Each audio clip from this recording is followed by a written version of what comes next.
عليكم ورحمة الله وبركاته.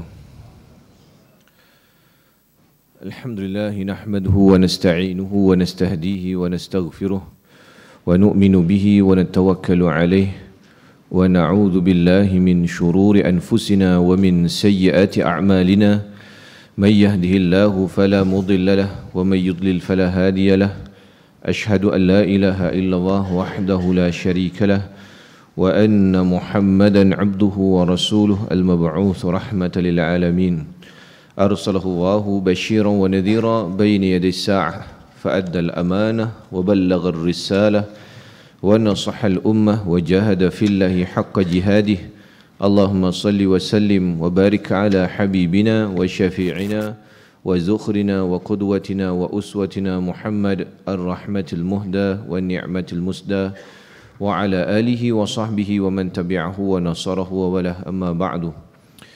Yang dihormati Jawatan Kuasa Surau Ad-Diniyah, para pelajar Tahfiz Ad-Diniyah, tuan-tuan, puan-puan, muslimin muslimat yang dirahmati oleh Allah Subhanahu wa taala sekalian, alhamdulillah ucap syukur kepada Allah Subhanahu wa taala kerana pada malam ini Allah Subhanahu wa taala mengizinkan kita untuk kita bersama kembali dan menyambung pengajian kita dalam kitab Bidayatul Hidayah karangan Al-Hujjatul Islam Al-Imam Ghazali rahimahullah. Dan kita masih lagi dalam membicarakan bab berkaitan adab dengan orang yang kita kenali tetapi bukan sahabat karib, yakni orang yang kita sekadar kenal dia begitu sahaja. Baik. Yang kitab Jawi 186. Kitab Rumi ni saya tak pasti berapa. Berapa last itu kita baca? 185. Baik.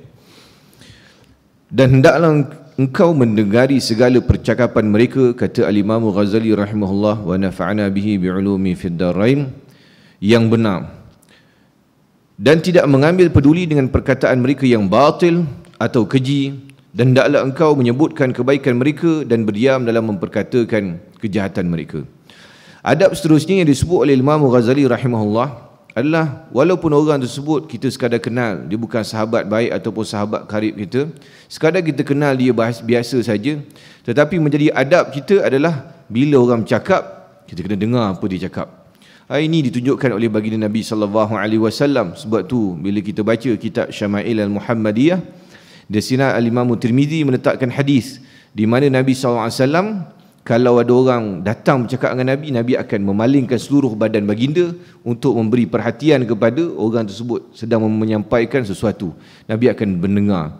Bahkan Nabi SAW, Allah Subhanahu wa taala turunkan ayat dalam Al-Quran Al-Karim, abasa wa tawalla an ja'ahul a'ma. Nabi SAW pada ketika itu sedikit tersilap, maka Allah Subhanahu wa taala menegur Nabi ketika Abdullah bin Ummi Maktum, salah seorang sahabat yang dia ini dalam keadaan buta. Abdullah bin Ummi Maktum ni dia salah seorang daripada muadzin Nabi sallallahu alaihi wasallam juga. Maknanya dia dua orang dengan Sayyidina Bilal bin Rabah, shift. Ada yang kata Sayyidina Bilal ni dia jadi muazzin pada waktu subuh, maghrib, isyak. Jadi pada waktu siang biasanya Sayyidina Abdullah bin Ummi Maktum yang jadi muazzin dan sebagainya. Jadi Abdullah bin Ummi Maktum ni dia dalam keadaan tidak nampak, mata dia buta. Maka dia datang kepada Nabi SAW. Pada ketika itu Nabi sedang berbicara dengan orang lain, dan Nabi seolah-olah seperti tidak mengendahkan Abdullah bin Ummi Maktum pada ketika itu. Maka Allah Subhanahu wa taala menegur perbuatan Nabi SAW dengan menurunkan ayat abasa wa tawalla an ja'ahul a'ma. Dia bermasam muka apabila datang kepadanya seorang yang buta, iaitu Abdullah bin Ummi Maktum. Ini adab yang diajar oleh Allah Subhanahu wa taala dan Nabi kita sallallahu alaihi wasallam. Bila ada orang datang pada kita, hendaklah kita melayan seorang itu dengan muka yang manis. Bila orang datang pada kita, layan, senyum, kan? Bila orang tersebut kita layan dia dengan muka yang manis, kita memberi perhatian atas apa yang dia sebut, dia akan merasai bahawa dia akan dihargai. Orang nak dengar cakap dia, orang menghargai dia. Dan ini akhlak dia, ini adab. Tapi kalau orang tu datang, kemudian kita bermasam muka dengan dia, kita tak pandang muka dia, dan bila dia bercakap kita tak memberi perhatian kepada dia, ini kadang-kadang dia seperti tidak biadab lah bahasa kita kan. Kalau orang datang cakap dengan kita tapi kita tak layan percakapan dia, ini bukan daripada akhlak Islam. Maka kata Imam Ghazali rahimahullah, salah satu daripada adab dia, walaupun orang ni orang yang kita tidak berapa rapat dengan dia, sekadar kita kenal dia begitu saja, bila dia bercakap kita kena dengar, tumpukan perhatian apa yang dia nak sampaikan. Kemudian mendengar perkataan yang baik tetapi tidak mengambil peduli dengan perkataan mereka yang batil ataupun keji, dan hendaklah engkau menyebutkan kebaikan mereka dan berdiam dalam memperkatakan kejahatan mereka. Tapi bila mereka sebut benda-benda yang batil, benda-benda yang mengarut, benda-benda yang merepek ni, kita tak payah dengar. Kenapa? Kerana bila kita kata orang yang kita tak berapa kenal ni, jadi dia macam-macam gaya. Ada orang ni dia kadang suka, ada kala dia cakap betul, tapi lama sikit lagi dia punya kona tu jauh sangat kan. Dia punya kona tu baring sampai cecah telinga dekat atas lantai. Jadinya kalau kita dengar tu, kadang dengar je lah. Jangan mengiyakan benda-benda yang batil ni tadi. Kan ada orang dia suka, betul tak? Tak percaya, cuba tanya ustaz. Kadang ustaz juga yang kena kan. Tentang kita duduk kat meja tu, ada ustaz kat situ, kita duduk kat situ, ustaz kena. Tak percaya, cuba tanya ustaz. Tak lah, dia cakap betul benda salah. Kita kena kata benda tu salah, tak apa-apa tepat. Kena. Tapi dalam keadaan macam mana? Dalam keadaan kita kena menyusun bahasa supaya tak adalah nampak abang cakap tu salah, tak adalah macam tu. Jadi kawan tu melenting sekejap nanti. Kita kena pandailah duk pusing supaya kita betulkan balik fakta dia. Dan kalau benda tu batil, ada orang disuruh kata, kan betul kan? Betul kan? Padahal kita tahu benda tu salah. Kita pun kadang-kadang terpaksa, betul kan? Jadi kita mengiyakan perkataan yang batil, tak boleh macam tu. Maka kita kena, bila tak betul dia kata tak berapa tepat lah macam tu kan. Dia ada, kita kena sebut lah perkataan-perkataan ataupun ayat tu kena susun supaya dia tidak terasa hati. Kadang-kadang ada orang yang begitu. Dan kalaulah ada orang yang memang dia jenis nak suruh kita betulkan ataupun kita mengiyakan apa yang dia cakap walaupun benda tersebut adalah benda yang batil, kalau kita tegur dia nak berkeras, dia nak menang juga, orang macam ni kita kena avoid lah. Kita kena jauhi orang begini. Kalau ada lain kali kita terserempak dengan dia, tak payah duduk dekat dengan dia. Kenapa? Kerana bila kita mengiyakan benda yang batil, kita juga menyokong benda yang salah. Kita bersubahat atas benda-benda yang tidak betul. Lagi-lagi kalau kita ni orang yang belajar agama, orang kata itu ustaz pun kata betul. Ustaz tu angguk kepala itu, aku cerita, dia cerita ke orang lain pula, dia jual nama kita. Dia quote, itu aku duk cerita ni, pun ustaz Asbullah dia kata.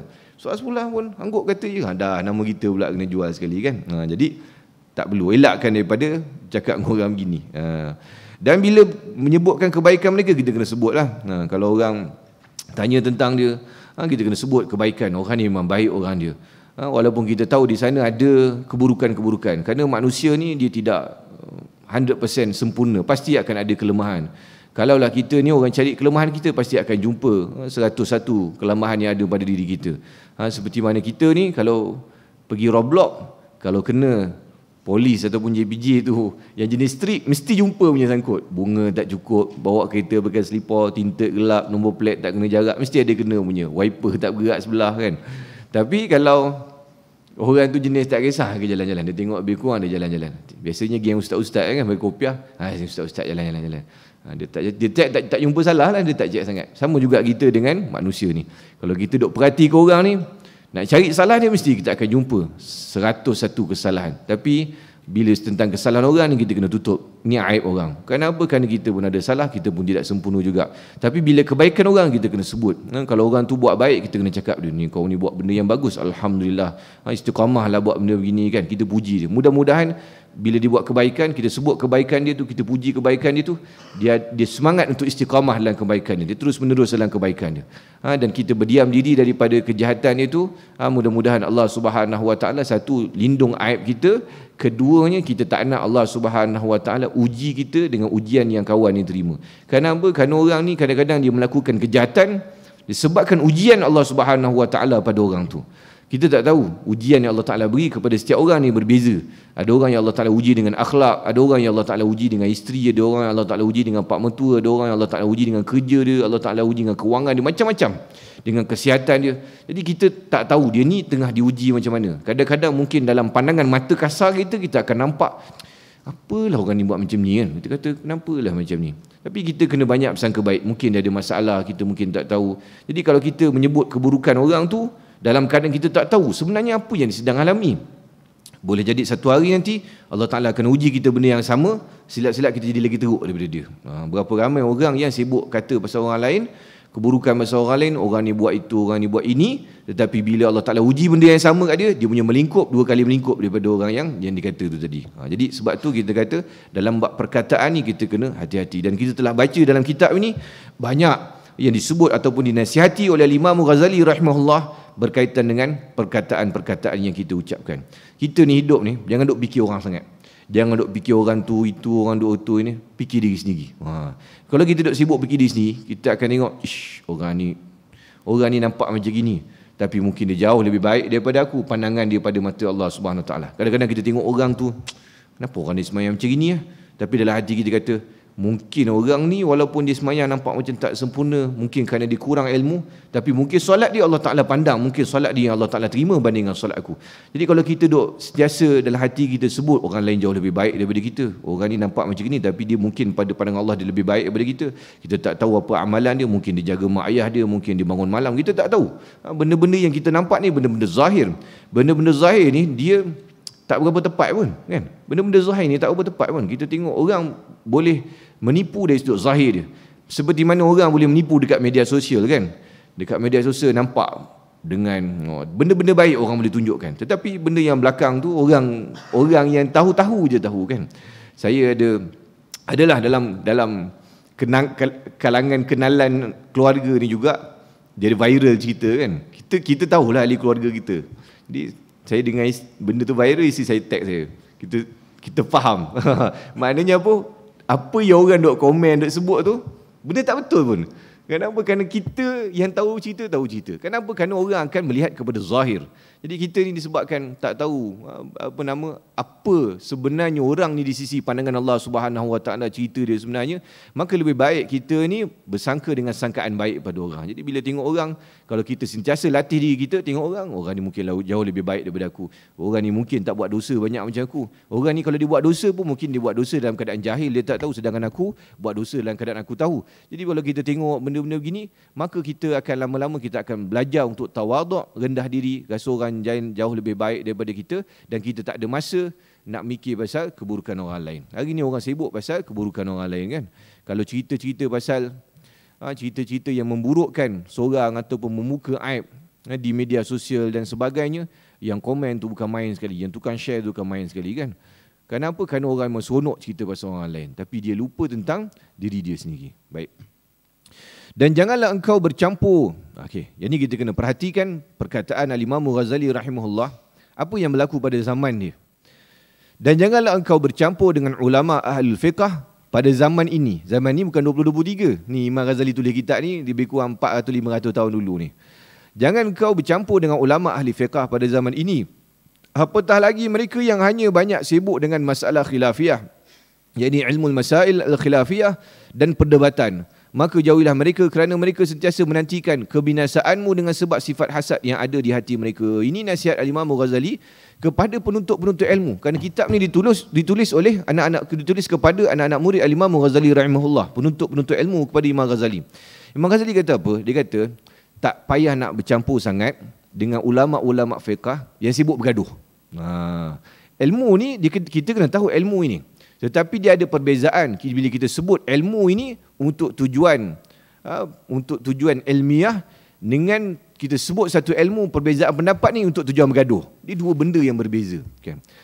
Bila benda ni bila benda ni beza bila dibincangkan dalam kalangan masyarakat dengan bila dibincangkan dekat peringkat akademik universiti.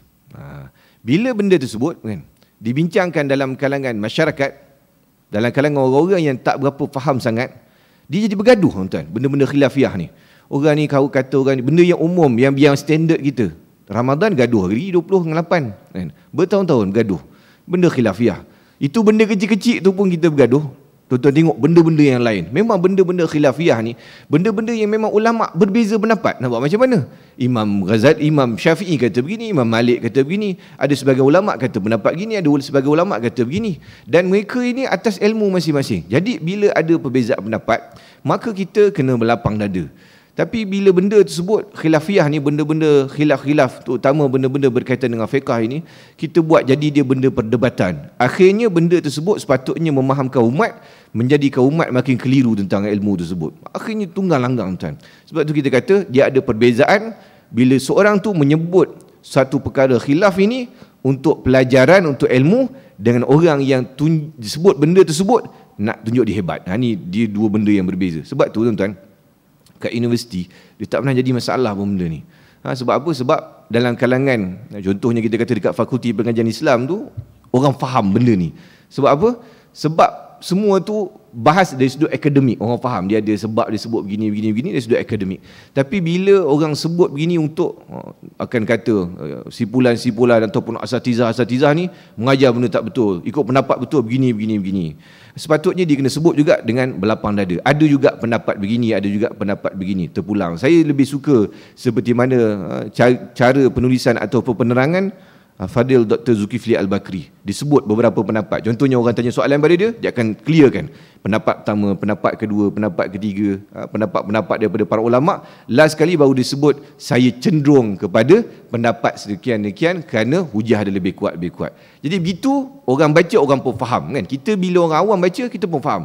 Oh, rupanya ada pendapat yang kata begini batal, tapi ada pendapat kata begini sah. Contoh dalam bab, kita kata dalam bab wuduk contohnya kan, sebagai benda yang umum, kita mazhab Syafi'i tersentuh lagi perempuan, sengaja tak sengaja, syahwat tak syahwat tetap batal. Tapi di sana ada mazhab yang tidak batal, seperti mana mazhab Hambali, tersentuh tak sengaja tak batal. Jadi kalaulah masyarakat didedahkan walaupun perkara khilafiyah tetapi dengan cara yang clear, maka orang tak akan jadi bergaduh. Orang akan faham bahawa oh benda ni ada pendapat begini, oh pendapat begini ada.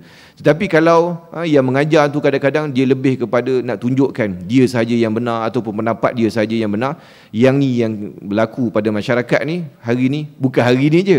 Imam Ghazali kata ni pada zaman kini tu, zaman dia tulis kitab ni tuan-tuan, lebih kurang 400 tahun dulu, ada dah perangai orang suka bergaduh benda-benda khilaf ni kadang-kadang.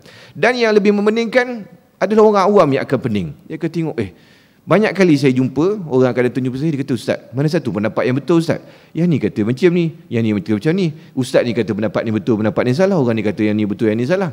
Saya akan sebut, dia kata, terangkan kat dia balik. Yang ni pendapat ni pun ada, yang ni pendapat ni pun ada. Cuma kita di Malaysia, mazhab Syafi'i, kita akan ikut pendapat ni lah, kerana lebih sesuai untuk diamalkan dekat Malaysia. Dan Malaysia ni adalah majoriti penganut mazhab Syafi'i.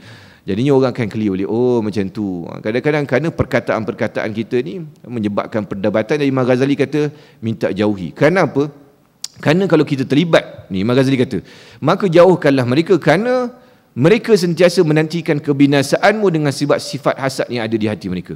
Kalau kita terlibat dalam kelompok-kelompok yang memang suka berdebat, suka bergaduh ni, kita pun akan jadi mangsa yang sama kan. Contoh, kita declare diri kita duduk dekat kumpulan ni, maka kita automatik akan ada musuh dekat kumpulan ni. Kemudian bila kita buat silap satu perkataan, yang ni dia akan attack kumpulan ni. Kita pun kerana apa? Kerana kawan ni sentiasa tunggu buat salah, tunggu salah sebut dalam ceramah kan. Kan tuan-tuan nampak dalam Malaysia ni, dia ada asatizah, ustaz-ustaz yang orang tak kacau pun. Walaupun orang tahu dia belah mana, tapi orang tak kacau. Kenapa? Kerana dia pun tak kacau orang sangat kan. Dia pun tak attack orang sana, dia pun tak attack orang sini. Jadi orang pun tak kacau dia. Padahal kadang-kadang ceramah dia pun ada juga benda-benda silap dia sebut, kadang kita perasan. Tapi orang tak kacau dia. Kenapa? Kerana dia tak termasuk dalam golongan orang yang suka berdebat ni. Tapi ada kumpulan-kumpulan ni, certain yang asatizah ni, dia declare dia duduk kat kumpulan ni, ataupun dia declare duduk kat kumpulan ni. Yang ni kalau tuan-tuan perasan, dia akan bergaduh. Yang ni attack yang ni cari cara salah ceramah orang ni dalam ceramah orang ni, yang ni tegur orang ni keluar. Dia dua orang ni. Kenapa? Kerana sebab mereka pun sendiri tidak berapa mengharmonikan dalam ayat. Contoh kita kata, contohlah kita kata kelompok yang biasa dengan kita ni, contoh kita kata Habib Ali Zainal Abidin kan. Mana ada orang attack Habib Ali Zainal Abidin? Sebab apa? Sebab Habib Ali jarang attack orang kan. Jarang dia mempertikai ke orang lain punya pendapat dan sebagainya. Maka orang pun tak serang dia. Jadi kalau kita ni berani mempertikai orang ataupun terlalu keras dalam berhujah dan sebagainya, mungkin dengan perkataan kita tak berapa harmoni orang dengar, maka kita kena sedia juga. Satu hari nanti orang akan cari salah kita, orang akan attack kita juga. Kerana bila kita sebut satu perkataan yang orang tak suka, orang akan mark kita tuan-tuan. Kita buat satu perkataan, orang tak suka perkataan tu, orang akan mark kita. Dia ni, okey, aku tak setuju dengan dia ni. Orang akan mula mark dia. Kemudian bila kita, orang dah start tanda kita, mark kita, kita keluarkan satu perkataan yang tak tepat, orang kata kita balik. Tengok, hari tu kau kata aku salah kan? Kau pun buat benda salah juga. Orang kata dia juga. Jadi sebagai penuntut ilmu, bukan masa kita untuk sibuk bergaduh ni tuan-tuan. Bukan masa kita. Kenapa? Kerana umat lebih mendahagakan ilmu, umat lebih mendahagakan dakwah daripada kita. Daripada kita sibuk bergaduh ni, bukannya umat makin faham tentang agama, akhirnya umat makin keliru tentang agama. Jadinya ada perkara yang kita kena tegur. Cuma bahasa tu dia kena jaga sikit supaya dia tidak menimbulkan sakit hati dan menyebabkan hasad dalam kalangan orang-orang yang tak bersama dengan kita. Mereka berani menghukum secara pasti pada sesuatu yang hanya mereka sangka terhadap dirimu, dan mereka sentiasa menyebut keaibanmu apabila engkau luput daripada pandangan mereka. Mereka suka menyebut-nyebut kesalahanmu apabila mereka berjumpa sesama sendiri, lalu akhirnya mereka akan berani berhadapan dengan engkau dan terus terang menyebutkan kesalahanmu dengan dada yang penuh meluap-luap kemarahan.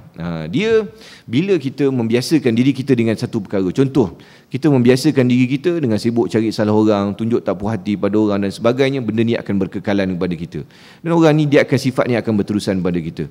Jadinya kalau kita termasuk dalam golongan ni, dia akan masuk campur sekali. Contohlah saya nak sebut contoh. Kita kata ada asatizah yang ekstrim, yang dalam ceramah dia dengan lantang kritik, saya sebut nama orang lagi. Orang ni tak betul dengan bahasa-bahasa yang kasar dan sebagainya. Tuan-tuan tengok anak murid tuan-tuan. Anak murid dia kadang-kadang lebih ekstrim daripada guru dia. Kenapa? Kerana biasa kalau bapak kecil dia, orang kata anak kecil berlari kan, tapi dia lebih kurang macam itulah juga pepatah dia. Mana kalau guru tu tak tunjukkan adab yang baik, anak-anak murid takkan belajar adab daripada dia. Anak-anak murid takkan hormat daripada dia. Kalau guru sendiri dalam ceramah pun sebut dengan keaiban orang, sebut nama ustaz yang dia tak suka tu dengan kesalahan-kesalahan dia, dengan kataan-kataan yang tak bercantik, anak-anak murid dia akan berani komen dekat page ustaz tu dengan bahasa yang lagi kasar. Ini bukan adab tuan-tuan. Bukan adab sebagai seorang Islam. Jadi kita sebagai orang yang menuntut ilmu, yang faham agama ni, jauhilah daripada benda-benda begini. Kerana akan menyebabkan kita tidak berada pada jalan yang sepatutnya. Sepatutnya kita orang yang berilmu ni kena mendamaikan masyarakat, nak bagi masyarakat faham.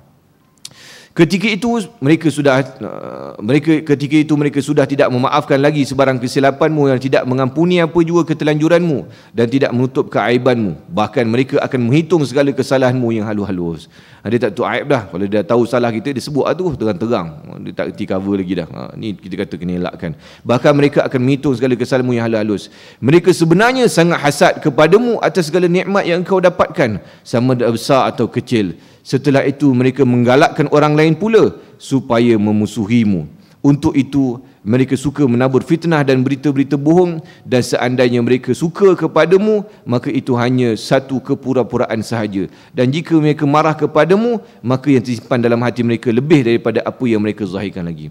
Yang kita duk baca ni tuan-tuan, yang Imam Ghazali sebut ni, bukan orang awam tuan-tuan. Ni orang-orang yang mengaji ilmu agama. Ni orang-orang yang mengaji ilmu agama pun Allah Subhanahu Wa Taala akan uji dengan ilmu mereka. Sebab tu penting untuk kita belajar adab sebelum kita belajar ilmu yang tinggi. Kerana kalau kita tidak ada adab, adab ni adalah asas kepada akhlak kita. Kalau adab ni kita tidak jaga, ataupun kita tidak ada foundation adab yang cukup betul untuk kita faham, bila kita ada ilmu yang tinggi, maka kita akan cenderung untuk jadi sombong dan kita rasa kita hebat. Ini yang bahaya. Orang mengaji ilmu agama ni Allah Ta'ala akan uji. Dengan kita ingat orang mengaji ilmu agama ni syaitan makin jauh dengan dia. Tidak tuan-tuan. Orang yang mengaji ilmu agama ni syaitan akan uji dia. Syaitan yang iblis duk hantar ni kepada orang biasa, mungkin level biasa-biasa je. Mungkin level N17, pangkat-pangkat rendah kan. Mungkin level pembantuan rendah yang duk hantar pada orang-orang biasa ni. Sebab apa? Sebab biasa-biasa je. Sudahlah orang ini kan. Mungkin dia hasut biasa-biasa pun ada sudah terpengaruh. Tapi level-level ulama, level-level orang yang mengaji agama ni, mungkin dia hantar besar sikit. N50, N55, 54 kan. Mungkin jusasi dia hantar. Lagi tinggi lagi besar lah yang dia hantar. Jadi bila lagi tinggi, kalau ilmu tinggi, yang datang menggoda pun tinggi. Kalau kita tak ni, kita akan jadi orang-orang yang sibuk bertelagah, ataupun kita akan jadi orang yang berbangga dengan ilmu kita. Kita sibuk nak berdebat dengan ilmu yang kita ada. Ini jadi pening kepala. Ini bukan zaman kita saja, zaman Imam Ghazali pun dah sebut. Bahkan zaman kita ni dia lebih mengelirukan sebab semua orang boleh nampak benda tu. Dulu-dulu mungkin ada ulama-ulama yang mereka tak puas hati dan mereka bermusuhan di antara mereka. Kita kata tu tempat dia je tahu. Mungkin anak-anak murid dia saja tahu. Tapi zaman sekarang ni satu dunia tahu. Sebab apa? Sebab orang ni duk tembak orang ni, orang duk tembak orang ni. Jadinya orang dia ada orang jadi orang yang nak mendekati Islam ataupun orang yang nak belajar agama ni, dia jadi macam takut-takut. Saya jumpa ada orang yang dia kata, macam mana dia kata ustaz-ustaz ni asyik bergaduh sini. Kita pun nak jawab jadi payah. Kalau orang tu orang yang faham tak apa. Ni orang yang betul-betul nak belajar agama. Bila dia tengok orang ni bergaduh dengan orang ni, dia kata, jadi ustaz ni memang akan jadi bergaduh gini ke? Atau bila belajar agama ni jadi nak bergaduh dengan orang, pendapat ni betul, pendapat ni tak betul, begitu saja ke? Dia menunjukkan contoh yang tidak cantik kepada masyarakat.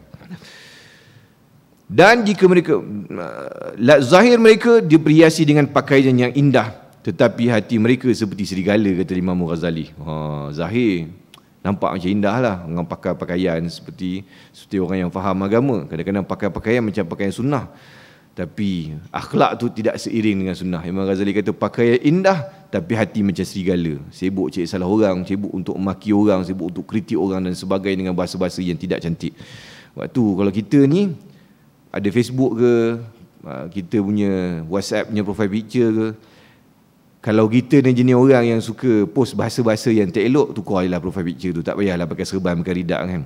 Kadang-kadang kita duk tengok, dia duk komen dekat page ustaz lain dengan bahasa yang kasar.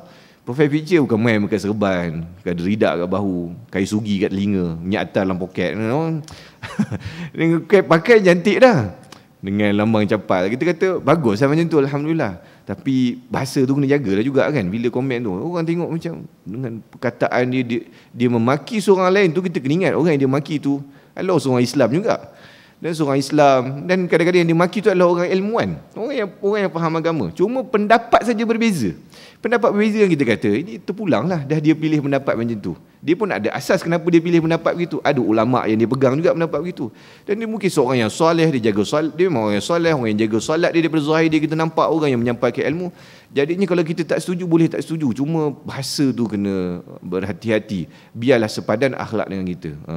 Betul, saya punya profile picture, saya pakai apa? Saya pakai songkok kan. Profile picture saya pakai songkok, pakai baju Melayu. Neutral lah juga kan, nampak. Kadang-kadang kita pun ada benda, ada hari yang kita mungkin lah tertulis perkataan yang tak bercantik kan. Jadi orang tak nampak lah macam okay, nampak kita songkok ni macam orang biasa lah. Kenapa? Kalau orang menari zapin pakai songkok juga kan. Jadi ni taklah nampak memalukan agama sangat. Ini kadang-kadang dengan pakaian serban tu besar tayar skuter lah. Serban dengan tu cantik lah gambar tu, tapi dia punya posting dia tu kadang kita ni, saya ada seorang kawan, mungkin dia dengar ceramah saya katnya. Dia baguslah dia dulu belajar pondok, memang bagus dia ni, alim. Tapi dia punya posting dia semua menghentam orang je kalau kita baca. Lalu dia block saya. Saya tak attack dia pun, dia block saya. Bila dia block saya, kita ada Facebook satu lagi. Ingat kita satu Facebook je ke? Kita ada satu Facebook satu lagi. Kadang kita buka satu Facebook satu lagi, dia tengoklah post dia. Dia memang berterusan kan. Dia memang sebut tentang ilmu-ilmu fiqh dalam mazhab Syafi'i, benda yang bagus, dia mengaji pondok. Tapi bila perkataan yang digunakan tu, dia nak sebarkan ilmu bawah tu bagus, tapi perkataan dia tu attack orang je. Attack orang ni, attack orang tu, attack ustaz ni, attack ustaz tu. Jadinya tak best lah macam tu kan. Tak best macam tu. Tak antik. Gambar serban besar, tapi itulah sayang. Kita sampai ada sahabat mutual friend lah, kawan pada kawan sama juga kawan-kawan. Dia kata, kenapa kawan kita seorang tu bahasa dia nak share benda-benda ilmu ni bagus, tapi bahasa dia tu orang jadi macam tak berapa seronok dengar kan. Kalau macam Ustaz Zaki, alhamdulillah, Ustaz Zaki bila di isu disebut dengan terang. Saya pun share kadang kata Ustaz Zaki tu. Ustaz Zaki terangkan satu isu yang kadang-kadang netizen kita tengah bahaskan, Ustaz Zaki sebut dengan quote dia, dengan kitab dia, dengan bahasa yang cantik. Kita pun kata alhamdulillah, kita pun seronok nak share kan ilmu dia tu. Kadang-kadang ada orang lain dia nak buat benda yang sama, tapi bahasa dia tu dia lebih kepada nak menyindir orang daripada dia nak terangkan apa sebenarnya masalah tu. Jadi itu yang tak berapa cantik tu nanti akan menyebabkan fitnah. Apa yang aku sebutkan, kata Imam Ghazali rahimahullah, adalah suatu kenyataan yang dapat dilihat dengan jelas, kecuali orang yang dipelihara oleh Allah Subhanahu wa taala. Maka siapa yang bersahabat dengan mereka pasti ia akan rugi, dan sesiapa yang bergaul dengan mereka pasti ia akan mendapat kehinaan. Kalau kita bergaul dengan geng-geng yang kaki bergaduh ni, kita pun akan rugi kerana kita akan habiskan masa kita dengan perdebatan benda yang sia-sia. Kita berdebat benda khilafiyah ni, benda yang sia-sia. Kenapa? Kerana ratus tahun dah ulama' duk berdebat benda ni. Ribu tahun dah ulama' duk berdebat benda ni. Katakanlah ulama' yang hidup zaman salafus soleh 300 tahun pertama, memang 1000 tahun punya cerita perbincangan dah. Kita nak buat apa? Ulama' 1000 tahun dah bincang tajuk tu. Kita nak bergaduh lagi benda yang sama. Tak payahlah. Dah memang ada dua pendapat. Terpulang, kau ikut pendapat ni, kau ikut pendapat ni. Kita boleh bahas mungkin benda-benda baru yang ulama'-ulama' tak bincang lagi. Benda-benda masalah-masalah berkaitan dengan perkara-perkara yang ada zaman moden yang ulama' tu tak bincang. Yang tu kalau kita berdebat, kita bahas tu, itu cantik lah. Kerana apa? Kerana pendapat tu tak ada. Tapi kalau kebanyakan daripada mazhab ataupun pendapat-pendapat fiqh berkaitan dengan ibadat yang ada pada hari ni, semua telah selesai. Ulama'-ulama' telah bincangkan. Ribuan kitab ulama' telah tulis dan ulama' telah bahas. Jadi kita tak payah nak menambah semangkuk, nak bergaduh pula tu kan. Imam Ghazali kata siapa yang tu kecuali yang dipelihara oleh Allah Subhanahu Wa Taala dia akan selamat. Kalau tak, dia akan mendapat kerugian dan akan mendapat kehinaan. Orang akan caci maki dia. Dia caci maki orang akan caci maki dia balik. Sebab itulah dalam Islam kita dilarang untuk mencerca ataupun membuat satu perkara yang tak elok kepada sembahan agama lain. Wala tasubbul ladzi yad'una min dunillah fayasubbu Allah adwan bighairi ilm. Allah Ta'ala kata, jangan kamu cerca, jangan kamu hina yad'una min dunillah, sembahan-sembahan selain daripada Allah Subhanahu Wa Taala. Dia nak buat dekat tempat dia, nak buat ritual dia, terpulang. Kenapa? Kerana kalau kita cerca agama lain, fayasubbullah, maka mereka ni satu hari akan cerca Allah Subhanahu Wa Taala pula. Contohlah kita kata kita tak puas hati dengan kitab agama lain, kita pergi bakar kitab agama lain, maka orang lain satu hari nanti akan bakar Quran pula. Jadi macam tu juga kita dalam perkara-perkara yang lain ni. Kalau kita tak nak orang cerca kita, kita tak nak orang hina kita, maka kita jangan terlibat dalam menghina orang lain. Maka kalau tak, satu hari nanti orang akan menghina kita juga. Maka inilah keadaan kebanyakan orang yang telah menunjukkan persahabatan denganmu. Maka betapa pula engkau dapati jikalau seseorang itu berterus terang menganggap engkau sebagai musuhmu. Al-Imam Ghazali kata, kalaulah yang kita sebut ni, yang telah kita baca dalam kuliah kita ni, saya ingat dekat 5-6 bulan berkaitan dengan sahabat ni, itu pun banyak benda-benda yang kita kena hati-hati dalam persahabatan ni. Kerana apa? Kerana orang mungkin daripada sudut zahir dia nampak baik daripada kita, dengan senyuman dia, dengan cara dia layan dia, tapi dalam masa yang sama kita kena berhati-hati daripada kejahatan-kejahatan orang ni. Apatah lagi kata Imam Ghazali, orang tu memang orang jahat, musuh kita. Dan tentulah lagi banyak keburukan dia pada kita. Berkata Al-Qadi Ibn Ma'ruf rahimahullahu ta'ala, fahdhar aduwaka marratan wahdhar sadiqaka alfa marrah. Dia kata berhati-hatilah daripada musuhmu sekali dan hati-hatilah daripada sahabatmu 1000 kali. Maknanya kalau musuh pun kena hati-hati, sahabat 1000 kali kena hati-hati. Sebab apa?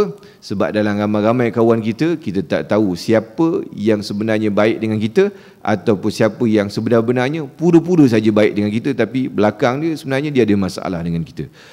Barangkali sahabatmu akan bertukar menjadi musuhmu pada suatu masa kelak, maka ia lebih tahu bagaimana untuk menyakitimu. Kalau kawan kita tu jadi musuh kita satu hari nanti, dia lebih tahu kita bagaimana. Sebab tu kita kena berhati-hati dengan orang-orang yang ada di sekeliling kita, terutama orang yang tak berapa rapat dengan kita. Dengan sahabat karib ni tak ada masalah, dan orang yang kita percayai, orang yang kita boleh harapkan kalau berlaku masalah, orang yang akan bantu kita dalam kesusahan. Tapi orang yang sekadar kita kenal begitu saja, kita tak kenal di dalam mendalam, orang begini kita kena hati-hati, kerana dia boleh jadi dia tahu tentang kehidupan kita dan sebagainya.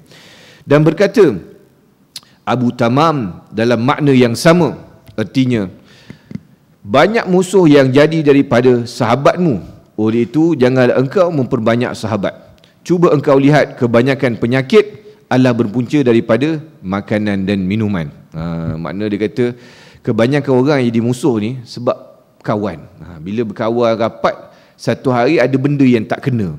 Bila tak kena jadi musuh. Bila musuh, kawan ni dia akan jadi lebih menyakiti kita daripada orang yang kita tak kenal. Kalau kita mungkin terlanggar kereta orang tengah jalan, kita tak kenal, kita bawa kereta terlanggar, salah, buat salah lah, terlanggar. Kita mungkin settle ambil gambar, kalau kena bayar-bayar, kalau kena buat report, claim insurance, settle gitu. Tapi kalau benda tu kita bergaduh, mungkin bukan langgar kereta pun, tapi mungkin salah faham saja dengan orang yang kita kenal, orang yang baik dengan kita. Kadang-kadang dia punya permusuhan tu, jadi tak puas hati tu dia melarat-larat sampai bertahun-tahun kadang-kadang. Dia jadi benda yang kecil jadi benda yang lebih besar. Sebab apa? Sebab kawan ni dia macam mana kita nak kata, sedangkan kita ni dengan adik-beradik kita pun akan ada tersalah faham. Kita dengan isteri kita punyalah sayang bini kita ni, beria nak kahwin dengan dia, akhirnya kahwin dengan dia pun bergaduh juga akhirnya kan. Apatah lagi dengan kawan-kawan, mesti akan ada bergaduh, mesti ada gaduh. Jadinya kalau kita sikit kawan, maka kita kalau bergaduh pun kuranglah musuh kita, sebab kawan kita pun tak ramai. Dan kita pun bila tak ramai kawan, kita pun kurang bergaduh. Sebab apa? Sebab circle kita kecil. Orang yang rapat dengan kita tu adalah orang yang biasa dengan kita, yang faham kita, kita pun faham dia macam mana. Kalau kita rapat dengan orang, kadang-kadang kawan kita tu memang kawan rapat kita, dia bergurau kasar, kita tak apa, kita dah faham dia ni memang macam ni kan, kita macam ni, dia tak ambil hati pada kita. Dan dia pun tahu perangai kita macam mana. Kita pun kadang-kadang duk mengusik dia pun tak ambil hati, dia kata kita pun dah kenal rapat macam ni. Tapi kalau orang yang tak berapa rapat dengan kita, kalau kita terbuat salah, dia tak berapa kenal dengan kita, jadi dia akan jadi musuh pada kita. Jadi sebab tu dia kata kurangkan kawan lebih baik, kerana dia akan menyebabkan kurang musuh. Banyak kawan, dia akan menyebabkan banyak musuh. Dia kata cuba kau lihat, kebanyakan penyakit adalah punca daripada makanan dan minuman. Nasihat dia seterusnya, dia kata banyak penyakit ni memang punca daripada makanan dan minuman ni, memang betul lah kan. Berapa ramai orang yang dapat penyakit daripada keturunan? Tak ramai. Mungkin daripada 100 orang, mungkin ada 3-4 orang dapat kecil manis daripada keturunan, ataupun dapat sakit jantung daripada keturunan, dapat darah tinggi daripada keturunan. Adalah sikit. Tapi kebanyakan orang sakit sebab apa? Kebanyakan sebab adalah makan dan minum. Maknanya kalau banyak makan minum, banyaklah punca penyakit. Sebab itulah Nabi SAW orang yang kurang makan dan kurang minum dia. Maka begitu juga dengan kawan, banyak kawan, banyaklah bergaduh dia. Kalau kurang kawan, kuranglah bergaduh dia. Lagi-lagi kita duduk akhir zaman ni, lebih baik kita kurang kawan sebenarnya. Lebih baik kita kurang kawan, kita kurangkan tunjukkan diri kita pada orang ramai, kerana benda tersebut akan mengelakkan kita daripada masalah dan fitnah. Dan jadikan dirimu seperti apa yang dikatakan oleh Hilal bin Ala dalam syairnya. Ketika aku memaafkan orang lain dan aku tidak menaruh sebarang kedengkian terhadap mereka, aku telah selamat daripada kesusahan dan permusuhan. Kalau ada orang cari pasal dengan kita, lebih baik kita maafkan dia, maka selesai kat situ masalah tu. Kita tak payah menyimpan dendam dan sakit hati secara berpanjangan. Kalau ada orang masalah kita, kita selesai gitu je lah. Tapi ada orang, tidak semua orang akan memaafkan kita, dan tidak semua orang akan mudah dalam menyelesaikan suatu pertelingkahan. Tak semua orang mudah. Ada orang yang memang dia senang je. Oh tak apalah, ni kereta langgar sikit tak apalah. Oh ni tersilap sikit tak apalah. Kita kira lebih kurangnya. Kita pun tak simpan sakit hati dan masalah pun terus selesai dekat situ. Tapi ada orang yang dia tidak macam tu. Kadang-kadang ada masalah kecil tapi dia suka bawa benda tu sampai cerita sampai jadi benda yang berpanjangan. Jadinya kita kalau kita nak jadi orang mana, jadilah orang yang memaafkan orang. Kenapa? Kerana kita pun tak silap, tak kurang silap pada orang lain. Ada hari yang kita pun mungkin tersilap dengan orang lain juga. Jadinya kalau kita ni biasa memaafkan orang, mudah-mudahan orang lain akan memaafkan kita. Tapi kalau kita ni jenis susah nak maafkan orang, maka satu hari nanti boleh jadi Allah Subhanahu Wa Taala akan menyebabkan orang susah juga nak settle dengan kita. Susah nak maafkan dengan kita. Kita kena ingat, hidup ni Allah Subhanahu Wa Taala akan balas benda yang sama. Boleh jadi benda yang sama tu Allah Taala akan balas dekat dunia lagi, boleh jadi Allah Subhanahu Wa Taala akan balas dekat akhirat. Kalau kita ni jenis suka memudahkan urusan orang, dekat dunia pun Allah Taala akan mudahkan urusan kita. Percayalah. Kalau kita ni dah biasa mudahkan urusan orang, kita tengok orang kadang sempit kan. Contohlah kita lalu dekat tol, kawan depan tu kereta dia tersekat dan dia nak masuk lorong kita kan. Kalau kita ni jenis aku tak nak bagi kat orang, tak kira lah kau padam-padam kau lah kat situ kan. Padahal bukan salah dia, salah orang depan tu, mungkin tak top up tol dan sebagainya. Kita tak nak bagi laluan. Nanti satu hari nanti kita pun nak keluar sempang, kita pun ada hari kita kena juga kan. Ada hari kita pun terpaksa juga nak menyelit kadang-kadang. Orang tak bagi laluan kat kita kadang-kadang. Sebab apa? Sebab kita pun dengan orang gitu. Tapi kalau kita banyak mudah ke orang, percayalah Allah Ta'ala akan mudah ke urusan kita kan. Saya duduk bawa kereta ni hari-hari. Orang yang bawa kereta ni memang, orang yang ceramah ni, ustaz ni memang hari. Hari ni selayang 2 kali tuan-tuan. Hari ni pagi tadi kat Surah Al-Hidayah, selayang indah, subuh. Tu balik semula Seri Kemangan, petang lah atas sini pula. Kan? Satu hari 2 kali. Jadi MRR tu saya mungkin lalu dia satu hari banyak kali dah MRR tu, walaupun duduk kat Selayang. Tapi kita kata biasa begini, kan kita ni tak apa, kita bagi laluan ke orang kan. Bagi laluan ke orang. Allah Ta'ala mudahkan urusan kita. Kadang-kadang kita nampak macam terlambat nak pergi kuliah, tapi Allah Ta'ala mudahkan urusan kita. Kenapa? Kerana kita mudahkan urusan orang. Percayalah tuan-tuan. Dalam kehidupan ni macam itulah. Tuan mudahkan urusan orang, Allah Ta'ala akan mudahkan urusan tuan-tuan. Walaupun tuan-tuan bagi laluan kereta tu kat orang, tuan-tuan mungkin tak jumpa lagi lah kereta tu yang pula akan bagi laluan kat tuan-tuan kan. Memang tak jumpa lah jawabnya. Tapi tuan-tuan percayalah, kereta lain pula Allah Ta'ala akan bagi laluan pada kita. Jadi hidup jangan susahkan diri kita. Dan kalau kita ni jenis sakit hati kat orang, dengki, salah sikit pun kita nak simpan lah mati lama-lama, ya akan sakit adalah kita juga. Sebab tu saya ada baca, kalau tak silap saya ada seorang Dr. Razin apa sebut dia kata kan, dia kata kanser ni dia kata dia bukan datang daripada makanan dan apa pun. Kadang-kadang dia datang daripada sifat yang ada pada diri kita. Kita ni sakit hati ke orang, dengki ke orang, hati kita je sakit, ya bengkak bila tengok orang. Benda tu akan menyebabkan datang sakit kepada kita. Kenapa kita yang duk tekan diri kita jadi stres? Bila kita stres tuan, kita marah ke orang, kita simpan. Bila kita marah, emosi kita tak stabil. Jantung kita pun tak stabil. Orang marah, jantung ni sama dengan kita ke tak? Orang marah, jantung ni akan laju, dia akan marah. Jadi kalau kita ni sentiasa marah, jantung kita tak stabil. Emosi kita tak stabil, darah kita berjalan tak stabil, organ kita semua berfungsi dalam keadaan tak stabil. Lagi rajin kita tak stabil kita punya organ dalaman kita, lagi cepat rosak lah kan. Macam kereta kita lah. Kereta kita kalau semua komponen dalam kereta tu elok, bawa pun elok, maka kereta tu pun mungkin akan tahan lama. Tapi kalau kereta tu kita duk bawa macam bawa pun macam rally driver kan, tekan sampai ke lantai minyak tekan ni, mana dia akan banyaklah wear and tear dia. Sebab apa? Sebab kita duk press dia lebih. Maka begitulah juga hidup kita. Jadi jangan selalu serabut, lepaskan je pada orang. Kalau kita ada masalah, minta kepada Allah SWT supaya Allah Ta'ala selesaikan masalah kita. Aku memberi penghormatan kepada musuh ketika aku berjumpa dengannya. Dengan cara ni aku dapat selamat daripada kejahatan mereka. Kita tahu orang ni musuh dengan kita, dia tak suka dengan kita. Tapi jangan kita tunjuk musuhan pada dia. Tunjuk, okey lah, tak apalah, senyum pada dia, layan dia baik-baik. Mudah-mudahan orang ni tak menyimpan hasrat untuk melakukan sesuatu yang buruk pada kita, walaupun dia bermusuh pada kita. Kenapa? Kerana dia layan kita baik. Saya duk tengok ada satu dekat Netflix. Sekarang ni ada satu dokumentari dia pasal special ops. Dia cerita bagaimana ejen-ejen ni buat kerja-kerja dekat luar negara. Jadi ada satu ejen Mossad ni, dia cuba nak bunuh, dia memang ditugaskan untuk bunuh salah seorang daripada pemimpin Fatah pada ketika itu. Jadinya, tapi pemimpin Fatah ni pada waktu tu layan dia baik, layan, ajak makan, pergi minum pun semua. Akhirnya dia tak jadi nak bunuh kawan ni. Padahal dia Mossad tu, memang dia hantar untuk bunuh kawan ni. Tapi sebab kawan dia layan dia, jumpa, sembang, ajak pergi minum, sampai ajak datang rumah. Maknanya kalau ajak datang rumah tu, kalau kawan tu nak bunuh dia anytime je.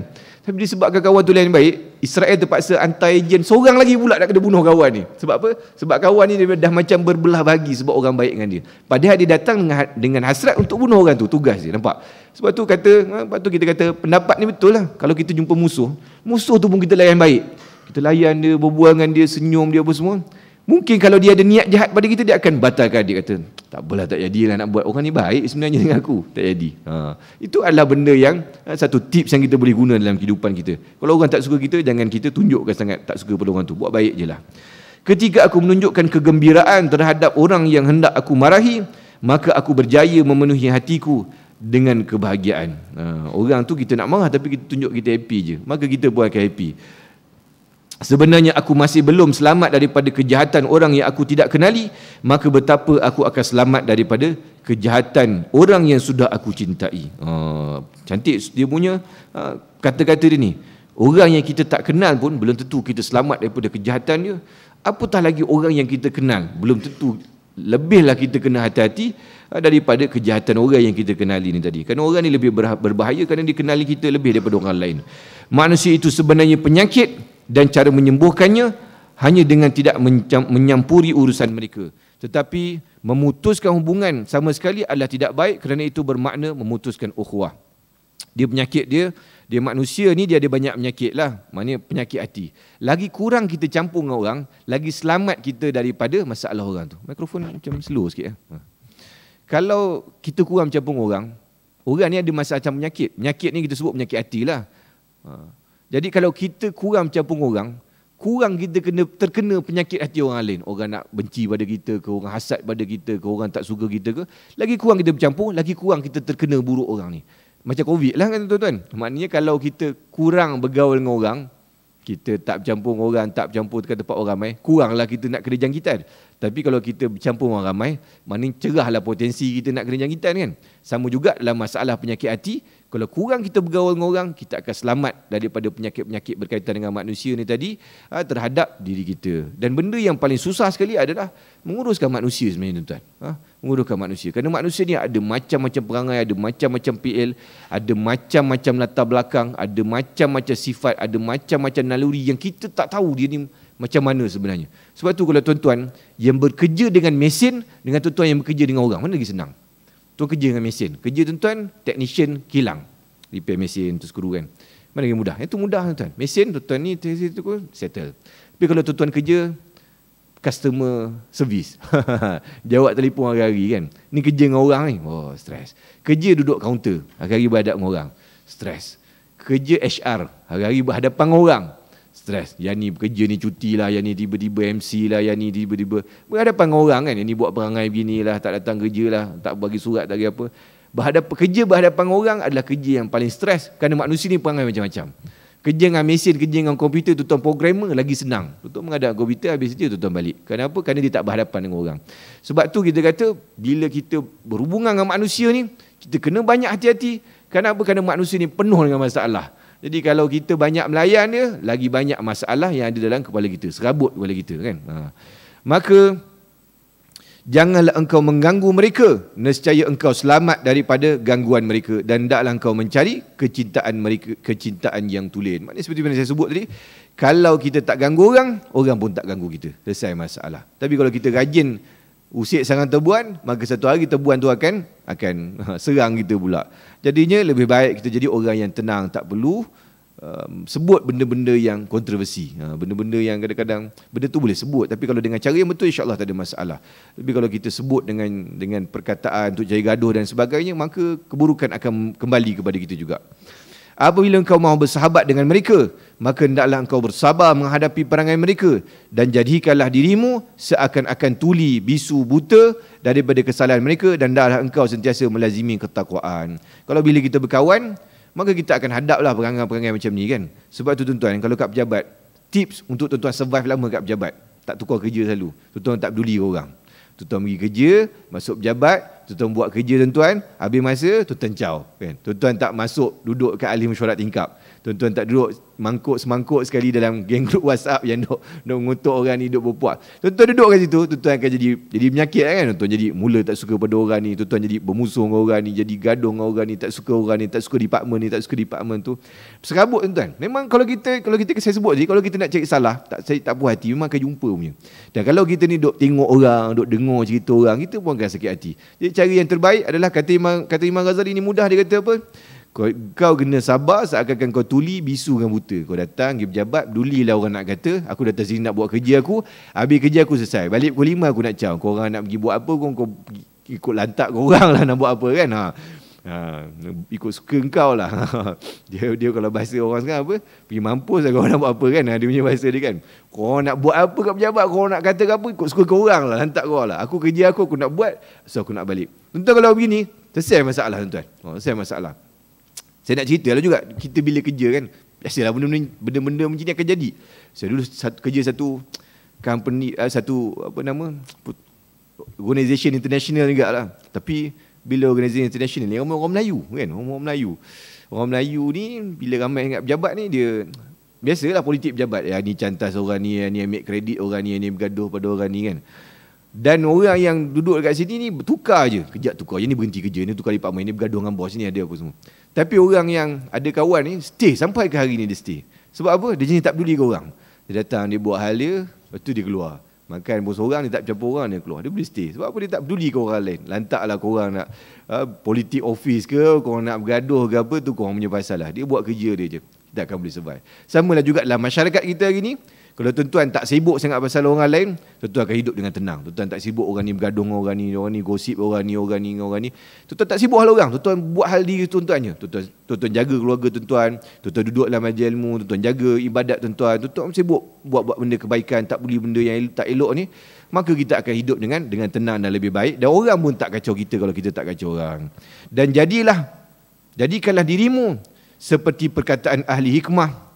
Berjumpalah dengan sahabatmu dan musuhmu dengan muka yang manis tetapi bukan kerana hina dan takut terhadap mereka, dan mantapkanlah dirimu tapi bukan kerana sombong, dan rendahkanlah dirimu tetapi bukan kerana hina, dan hendaklah engkau menjaga kesederhanaan dalam segala urusanmu, kerana sesuatu yang kurang atau lebih adalah tidak baik.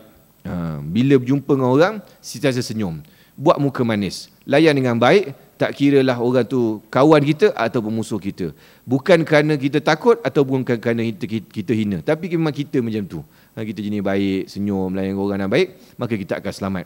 Rendahkan diri kita bukan sebab kita nak menghina diri, tapi memang kita diajar dalam agama untuk tawaduk, untuk menyangka orang lain jauh lebih baik daripada kita. Maka kita tak akan sibuk pasal orang lain, kita akan hidup dengan tenang dan kita akan dimuliakan. Orang yang tawaduk, Allah SWT akan muliakan dia, tuan-tuan. Mulia ni tak perlu kita yang nak mengejar kemuliaan. Tak perlu. Kemuliaan ni Allah Ta'ala beri. Orang yang tawaduk, yang merendah diri, dia pun tak sibuk cerita pasal diri dia, dia pun tak bermegah-megah diri pasal diri dia. Allah Ta'ala akan bagi kemuliaan kepada dia, tuan-tuan. Tapi orang yang sibuk pasal cerita pasal dia hebat, dia ni nak kejar kemuliaan, dia nak orang hormat pada dia. Kadang-kadang kemuliaan tu tak dapat, orang lagi hina dia. Orang tu tengok dia ni, sibuk nak kejar begini, orang akan lagi hina dia kan. Tuan-tuan tengok apa yang jadi pada contohnya almarhum Dr. Sa'id Ramadan Al-Buti kan. Tuan-tuan tengok ketika hidup dia, Dr. Sa'id Ramadan Al-Buti ni orang yang sangat tawaduk, tuan-tuan. Tuan-tuan boleh tengok video-video dia. Kerana Dr. Sa'id Ramadan Al-Buti ni hidup zaman kita, zaman moden ni. Jadi ni tuan-tuan boleh tengok video dia, betapa tawaduk Dr. Sa'id Ramadan Al-Buti. Cakap sikit nangis. Bila orang nak salam, tunduk sikit dia tak bagi. Orang kalau dia datang majlis, inilah macam orang tengah mengajar, Dr. Sa'id Ramadan Al-Buti dia datang. Orang bangunlah kerana dia ulama besar. Dia akan duduk dekat situ terus, kat tepi pintu terus. Dia tak akan bangun. Kenapa? Kerana dia tak nak orang bangun muliakan dia. Tuan-tuan tengok, kerana dia tawaduk atas hidup dia, Allah Ta'ala makamkan dia kat mana? Sebelah makam Salahuddin Al-Ayyubi, tuan-tuan. Allahu Akbar. Sedangkan dekat Dimash tu, dekat Damsyik tu, siapa yang tak duduk kat situ, tuan-tuan? Imam Ghazali tulis kitab kat situ. Kitab kita tulis ni, kita baca ni dekat Dimash, dekat sebelah Jami' Umawi. Imam Ghazali mengajar kat situ. Imam Ibn Katsir yang kita baca kitab dia mengajar kat situ. Al-Hafiz Ibn Asakir kat situ. Imam Ibn Rajab Al-Hambali kat situ. Imam Nawawi kat situ. Tuan sebut siapa nama ulama-ulama, majoriti duduk kat Syria. Tapi dalam tempoh 1000 tahun, tuan-tuan, kita kata Salahuddin Al-Ayyubi ni makam kat situ. Salahuddin Al-Ayyubi seorang makam kat situ 1000 tahun. Hampir 1000 tahun. Tak ada orang dimakamkan dekat sebelah dia. Ulama-ulama lain semua tanam rata tempat lain. Tapi Dr. Sa'id Ramadan Al-Buti ni meninggal zaman kita ni 2013 ke 2014 macam tu. Tapi kena tawaduk dia, Allah Ta'ala letakkan dia makam sebelah Salahuddin Al-Ayyubi, tuan. Itu kita kata contohlah zaman moden kita ni, bagaimana orang yang tawaduk, yang dia merendah diri, Allah Ta'ala sendiri yang beri kemuliaan kepada dia. Sebab tu kita ni, kemuliaan ni tak payah cari, Allah Ta'ala akan bagi. Kita tawaduk, kita hormat orang, insya-Allah Allah Ta'ala akan muliakan kita. Kalau kita ni sibuk mendabik dada, nak cerita kita hebat, nak tunjukkan kita ni lagi mulia daripada orang lain, maka silap bukan kemuliaan yang kita dapat, kita akan dapat kehinaan pula. Kerana hebat ni tak perlu cerita pada orang, orang akan nampak kita hebat sendiri. Langit ni dia tak perlu tunjuk pun dia tinggi, memang dia tinggi. Bulan ni tak perlu tunjuk pun dia bercahaya, memang dia bercahaya. Dia tak payah cerita pun orang akan nampak. Jadi kita ni kalau hebat, kita akan menjelas ni, orang akan nampak kita. Tak perlu kita dia sibuk nak cerita-cerita kat orang. Orang yang sibuk cerita pasal diri dia, saya dulu pengalaman ni, gitu gini, saya buat gini, selalunya 10-0, dia tak ada apa-apa. Ni kaki sembang kari ni, tuan-tuan kan. Seorang tanya dia soalan, dia duduk sembang pasal diri dia kan. Duduk cerita dia ini, dia gitu, dia gini. Ini yang sembang kari ni, tak payah layan lah, tuan-tuan. Memang ada orang yang bini dengan kaki sembang kari. Orang bini dia tak hebat pun. Kerana orang yang tawaduk tu jauh lebih hebat sebenarnya. Wallahu alam. Mudah-mudahan apa yang kita baca pada malam ni dapat memberi manfaat kepada kita semua, dan ada pelajaran yang kita boleh dapat dalam apa yang kita baca, yang kita boleh amalkan dalam kehidupan kita. Saya mohon maaf jika ada salah silap dan sebagainya. Aqulu qauli hadza wa astaghfirullahal azim li wa lakum. Wassalamualaikum warahmatullahi wabarakatuh.